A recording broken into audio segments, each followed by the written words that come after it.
बानी PTI video link के जरिए सुप्रीम कोर्ट में पेश हो गए। अदालती हुक्म पर अडियाला जेल से बजरिया वीडियो लिंक बानी पीटीआई की पेशी का इंतजाम किया गया। नैब तरमीम के खिलाफ इंटर कोर्ट अपील्स पर समाअत। चीफ जस्टिस ऑफ पाकिस्तान की सरबराही में 5 रुकनी लाजम बेंच समाअत कर रहा है। बेंच कार्रवाई बराह रास्त नशरियात दिखाने या ना दिखाने का फैसला करेगा। चीफ जस्टिस की सरबराही में बेंच में justice Aminuddin, justice Jamal Bandokhel, justice Athar Minallah, justice Hasan Azhar Rizvi शामिल।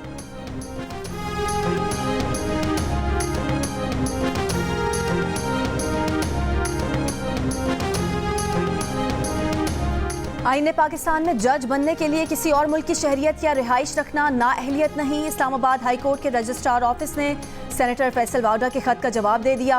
फैसल वावडा ने जस्टिस बाबर की तैनाती से पहले ग्रीन कार्ड रखने से मुतालिक रिकॉर्ड मांगा था। जवाब में कहा गया है कि अदालत की प्रेस रिलीज में वजाहत थी कि जस्टिस बाबर सत्तार ने बता दिया था कि वो ग्रीन कार्ड रखते हैं। वकील से हाई कोर्ट का जज बनते वक्त उससे दोहरी शहरियत की मालूमात नहीं ली जाती।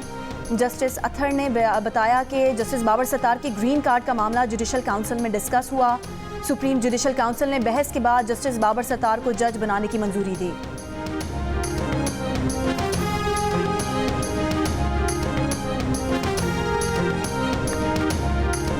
महंगाई में कमी होनी चाहिए ताकि आवाम को रिलीफ मिले। बिजली के बिल हैं और गैस के बिल वगैरह जैसे आ रहे हैं उनको भी कमी होनी चाहिए। डेयरी प्रोडक्ट्स हो गई और बेकरी आइटम्स हो गई, इनके ऊपर भी हुकूमत को अपना एक चेक एंड बैलेंस कायम करना चाहिए। बहुत बड़ी खुशी है 15 रुपए घटाया गया, आइंदा तो भी घटाना चाहिए था। सन तवक्को है कि और भी घटाने गई है। माफिया ने किराए में बिल्कुल कमी नहीं की है। पेट्रोल सस्ता हो गया पर कोई चीज सस्ती नहीं हुई है। पेट्रोल की कीमतों में कमी के बावजूद अब तक ना किसी पब्लिक ट्रांसपोर्ट ने, ना किसी गुड्स ने, ना किसी रिक्शा ने, ना किसी चिंची ने 1 रुपए की किराए की कमी नहीं की।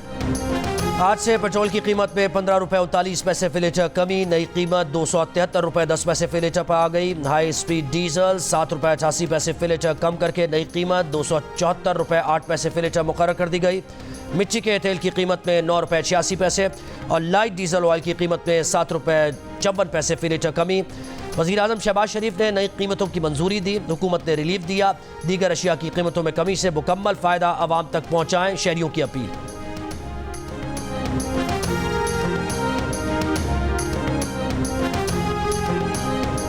आइंदा माली साल के लिए टैक्स जमा करने का सालाना हदफ 112 खरब से 115 खरब रुपए के दरमियान फिक्स किए जाने का इम्कान। IMF ने टैक्स निज़ाम की ओवरहॉलिंग के लिए ऑस्ट्रेलिया या भारतीय टैक्स मॉडल तजवीज़ कर दिए। तमाम कारोबारों के लिए रजिस्ट्रेशन हद $30,000 करने की तजवीज़। पेट्रोल और डीजल पर 18% जनरल सेल्स टैक्स लगाने का भी कह दिया। विफाक आमदन को सूबों से बचाने के लिए कार्बन लेवी लगाने का ख्वाहिशमंद। लेवी से हासिल रेवेन्यू NFC अवार्ड का हिस्सा नहीं होगा। मरकज़ इस नॉन टैक्स आमदन को अपनी मर्जी से अकेले इस्तेमाल कर सकेगा। IMF का तखमीना है कि अगर जनरल सेल्स टैक्स से मुतालिक उसकी तमाम तर सिफारिशात नाफिज हो जाएं तो 1300 अरब रुपए का इजाफी रेवेन्यू हासिल हो सकता है।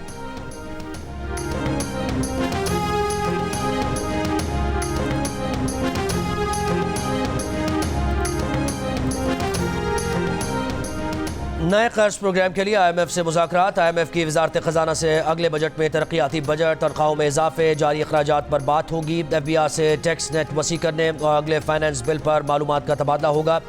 रवा माली साल में टैक्स वसूलियों में मुतवक्के शॉर्टफॉल भी ज़ेर बहस आएगा। IMF से तकनीकी सतह के मुज़ाकरात आज ख़त्म होने का इम्कान। अगले हफ्ते से स्टाफ लेवल के मुज़ाकरात हो सकते हैं।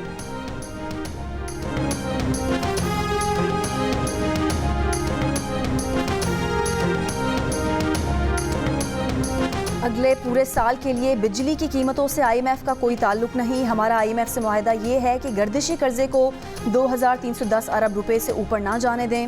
विफाकी वज़ीर तवानाई अवैस लगारी की जियो न्यूज़ के प्रोग्राम आज शाहजेब खानज़ादा के साथ में बातचीत। कहा बिजली की तकसीम कार कंपनीज को फ़रोख्त करेंगे। जो लोग पहले से सोलर पैनल लगा चुके हैं या अब लगा रहे हैं उनसे मुआहदे की पासदारी की जाएगी। सोलर पर टैक्स लगाने के लिए बहस बाद में करेंगे। अली अमीन गंडापुर ने तो मुझे फ़ोन करके ताउन की यकीन दहानी कराई थी। उनके गैर जिम्मेदाराना बयानात से काम नहीं चलेगा, रियासत को सपोर्ट करना पड़ेगा।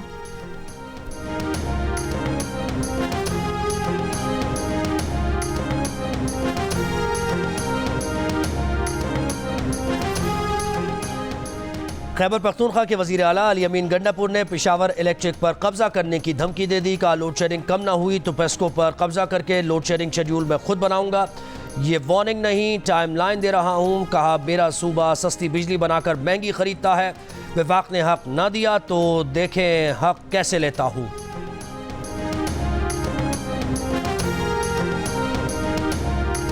इस्लामाबाद, लाहौर, पेशावर और कराची समेत मुल्क के बेशतर हिस्सों में गर्मी जोर दिखाने लगी। लाहौर में 40 डिग्री में 42 डिग्री जैसा एहसास, कराची में 35 और इस्लामाबाद में 36 डिग्री के बावजूद 39 डिग्री जैसी गर्मी महसूस की जा रही है। दादू कल की तरह भी आज भी 49 डिग्री, सखर, नवाबशाह और डेरा गाजी खान 46 डिग्री की गर्मी। दिन में शदीद गर्म मौसम के बाद गुजरांवाला, मियांवाली, खुशाब, जहलम, पेशावर, सोआद, डेरा इस्माइल खान समेत पंजाब और KP के मुख्तलिफ अजला में चक्कर चलने और बारिश की पेशगोई। कोयटा, ज़ियारत, कल्लात, पशीन और सिबी में भी चंद मकामात पर बारिश का इम्कान।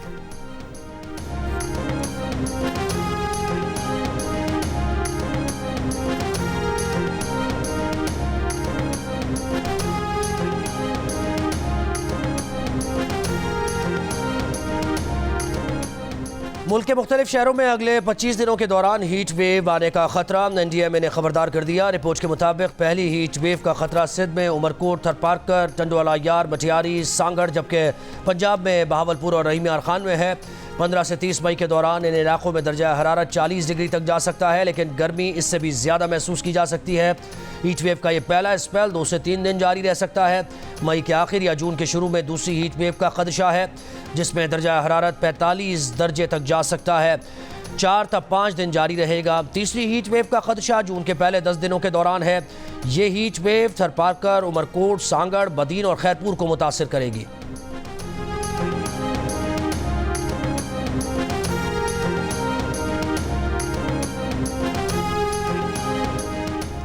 वज़ीर आज़म शहबाज शरीफ की आज़ाद कश्मीर के दारुल हुकूमत मुज़फ़्फ़राबाद आमद। वज़ीर आज़म नीलम जहलम प्रोजेक्ट का दौरा करेंगे। वज़ीर आज़म मुज़फ़्फ़राबाद में आज़ाद कश्मीर के सियासी रहनुमाओं से मुलाकातें करेंगे।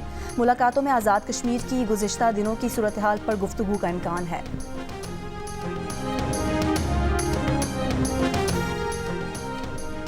गवर्नर पंजाब सलीम हैदर की जाती उम्रा में वज़ीर आला पंजाब से मुलाकात। पंजाब की तरक्की के लिए मुख्तलिफ उमूर पर तबादला ख्याल। गवर्नर ने कहा आईन कानून की अमलदारी यकीनी बनाने के लिए हुकूमत को गवर्नर हाउस से मुकम्मल ताउन हासिल होगा। मरीम नवाज ने कहा कि हर आइनी ओहदे का एहतराम करते हैं। सूबे में कानून की हुक्मरानी होगी। गवर्नर एक आइनी ओहदा है जो सूबों और वफाक के दरमियान राबते का जरिया है। लाहौर की सेशन कोर्ट ने फवाद चौधरी की अबूरी जमानत मंजूर कर ली। फैसले में कहा गया कि फवाद चौधरी पर ट्रैफिक जैम करने का इल्ज़ाम दुरुस्त नहीं। लाहौर में ट्रैफिक किसी और वजह से भी जैम हो सकता है। लाहौर में अक्सर ट्रैफिक जैम रहता है। फवाद चौधरी के खिलाफ सड़क ब्लॉक करके प्रेस कॉन्फ्रेंस करने और इश्ताल अंगेज तकरीर का मुकदमा दर्ज किया गया।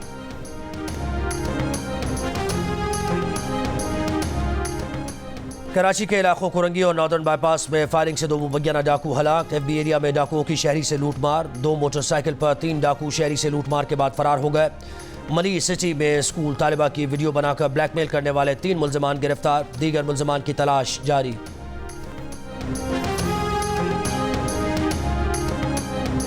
बलोचिस्तान के तमाम ट्यूबवेल 1 माह में सोलर पर हो जाएंगे। वज़ीर आला बलोचिस्तान में मीर सरफराज बुगटी की एहतजाजी। ज़मींदारों को यकीन दहानी। कहा विफाक ने हमारी बात मान ली है। 1 माह के दौरान बिजली के अखराजात बलोचिस्तान और विफाक अदा करेंगे। ज़मींदार एक्शन कमेटी के जनरल सेक्रेटरी अब्दुल रहमान ने कहा कि बलोचिस्तान के 29,000 ट्यूबवेल को 1 माह में सोलर पर किया जा रहा है। कोयटा में ज़मींदार एक्शन कमेटी का बिजली की लोड शेडिंग के खिलाफ धरना 7 रोज़ बाद ख़त्म। ज़मींदारों ने बिजली की 21 घंटे लोड शेडिंग के खिलाफ धरना दिया हुआ था।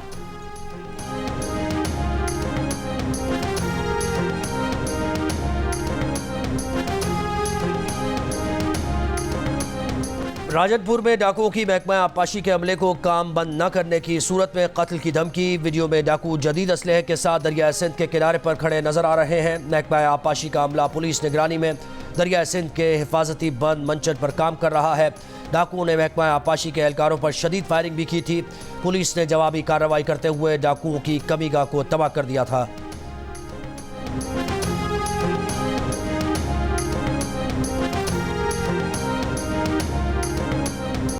साहब जैसा भी है मेरा बेटा मुझे दे दे। 2 दिन हो गए मेरे बेटे, पता नहीं कैसा होगा। पन्नू आकिल में डकैती के दौरान ताजिर के घर से अगवा किए गए 7 साल के बच्चे को पुलिस 2 रोज गुजरने के बावजूद बाजियाब नहीं करा सकी। वजीर आला सिंध का नोटिस भी बेसूद साबित हुआ। बच्चे की वापसी की उम्मीद लगाए मां गम से निढाल।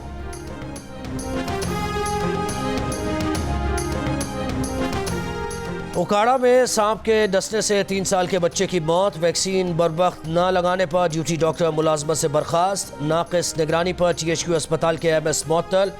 एहतशाम मसीह को सांप के डसने पर बुरसा तहसील हेडक्वार्टर अस्पताल रिनाला खुर्द लाए थे।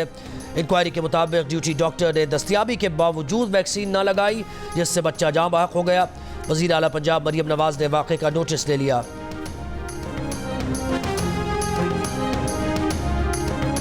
पाकिस्तान के लिए इस बार कर डालो। मुख्तलिफ शोबों से ताल्लुक़ रखने वाली शख्सियात का मईशत की बहाली के लिए इक़दामात पर जोर। अमरीका में मुकीम शायरा फराह इकबाल ने कहा कि मजबूत मईशत से नौजवानों के लिए रोज़गार के नए मौक़े पैदा होंगे। प्रोफेसर सहर अंसारी ने कहा कि माशी हमवारी किसी भी माशरे के लिए रीढ़ की हैसियत रखती है। मजबूत मईशत मजबूत माशरे का बुनियादी जुज़ है।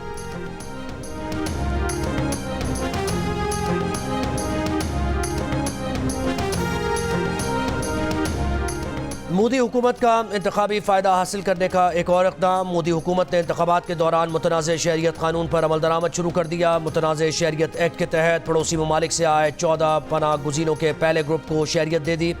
भारतीय वज़ारत दाखिला के मुताबिक दस्तावेज़ात की तस्दीक के बाद 14 अफराद को शहरियत देकर वफादारी का हलफ लिया गया है।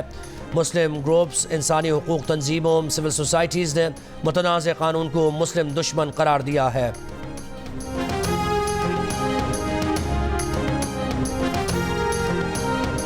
गाज़ा पट्टी में इसराइल की घरों और इमारतों पर बमबारी। बच्चे समेत 5 फ़लस्तीनी शहीद, मुतादिद ज़ख्मी। अक़वाम मुत्तहिदा के मुताबिक इसराइल ने जंग का दायरा कार 78% गाज़ा तक फैला दिया। वर्ल्ड फूड प्रोग्राम के पास गाज़ा में खुराक ईंधन का ज़ख़ीरा चंद दिन का बाकी रह गया। आलमी इदारे ने खबरदार किया है कि इसराइल की मज़ीद पेशकदमी इंसानी तबाही का सबब बन सकती है। शिमाली गाज़ा में जंग के दौरान इसराइल के 5 फ़ौजी मारे गए। इसराइली फ़ौज ने मगरबी किनारे के शहर तोल करम पर एक छापे के दौरान 3 फ़लस्तीनियों को गोली मारकर शहीद कर दिया। बाइडन इंतज़ामिया की यहूदी खातून एहलकार ने गाज़ा पर जाहिरियत में इसराइल की मदद करने पर बतौर एहतजाज इस्तीफ़ा दे दिया। इसराइली वज़ीर दिफ़ा ने जंग ख़त्म होने के बाद गाज़ा पर इसराइली हुक्मरानी की मुखालफत कर दी।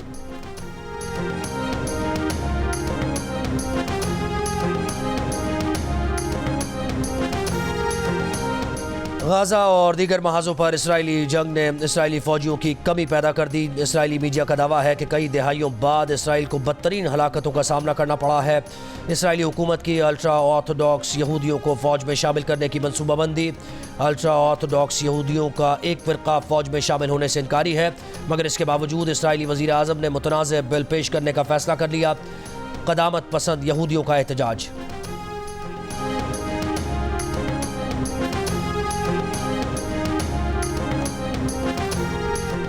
रूस के सदर व्लादिमीर पुतिन 2 रोज़ा सरकारी दौरे पर चीन पहुंच गए। रूस के सदर आज के दिन बीजिंग में गुजारेंगे, जिसमें उनकी सदर शी जिनपिंग से मुलाकात होगी और कई समझौतों और दस्तावेज पर दस्तखत किए जाएंगे। अमरीकी सदर जो बाइडन और साबिक़ अमरीकी सदर ट्रंप का पहला सदारती मुबाहिसा 27 जून को होगा। बाइडन और ट्रंप ने मुबाहिसे की दावत कबूल कर ली। खबर एजेंसी के मुताबिक बाइडन और ट्रंप का दूसरा मुबाहिसा सितंबर में होगा। अमरीका में 5 नवंबर को सदारती इंतखाबात होंगे। कातिलाना हमले में जख्मी स्लोवाकिया के वज़ीर आज़म रॉबर्ट फीको की तबीयत संभलने लगी, हालत खतरे से बाहर। वज़ारत दाखिला स्लोवाकिया का कहना है कि वज़ीर आज़म फीको पर कातिलाना हमला सियासी मकासद के तहत किया गया। स्लोवाकिया के वज़ीर आज़म इलाके के लोगों से मिल रहे थे। हमलावर ने निशाना बनाया, उन्हें बाजू और पेट में 5 गोलियां लगीं, तहम उनका ऑपरेशन कामयाब रहा। 71 बरस के हमलावर को गिरफ्तार कर लिया गया। फीको यूक्रेन जंग पर रूस के तरफदार हैं। हमले पर रूस के सदर पुतिन की मजम्मत।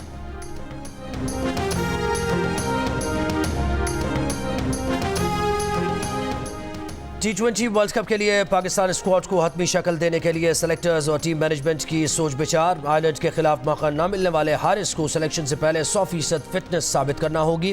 टीम के 3 ट्रैवलिंग रिजर्व में उस्मान खान, सलमान अली आगा और हसन अली को शामिल किए जाने का इम्कान। PCB 22 मई को इंग्लैंड के खिलाफ पहले मैच के बाद टीम का ऐलान करेगा। पाकिस्तान हॉकी टीम का नेशंस कप की तैयारी के लिए 4 रोज़ा तरबियती कैंप। पाकिस्तान टीम 22 मई को हॉलैंड के खिलाफ मैच खेलेगी। 2 से 3 प्रैक्टिस मैचेस भी खेलेगी। कौमी टीम हॉलैंड से पोलैंड रवाना होगी। नेशंस कप 31 मई से पोलैंड में शुरू होगा।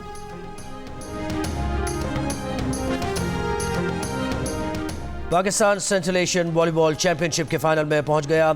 पाकिस्तान टीम इवेंट में अब तक कोई मैच नहीं हारी। पाकिस्तान आज अपना आखिरी लीग मैच ईरान के खिलाफ खेलेगा।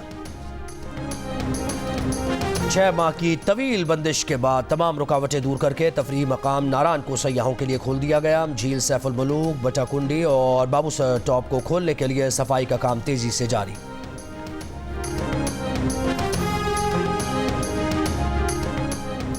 कोयटा में 2 रोज़ा पाकिस्तान लिटरेरी फेस्टिवल जारी। स्पीकर बलोचिस्तान असम्बली समेत सहाफ़ियों, दानिशवरों और दीगर अहम शख्सियात की शिरकत। स्पीकर बलोचिस्तान असम्बली का इफ्तिताही तकरीब से खिताब। कहा, बलोचिस्तान मुख्तलिफ ज़बानों का गुलदस्ता और मुनफरिद सकाफत का खित्ता है। अदबी मेला रोशन ख्याली का बायस बनेगा।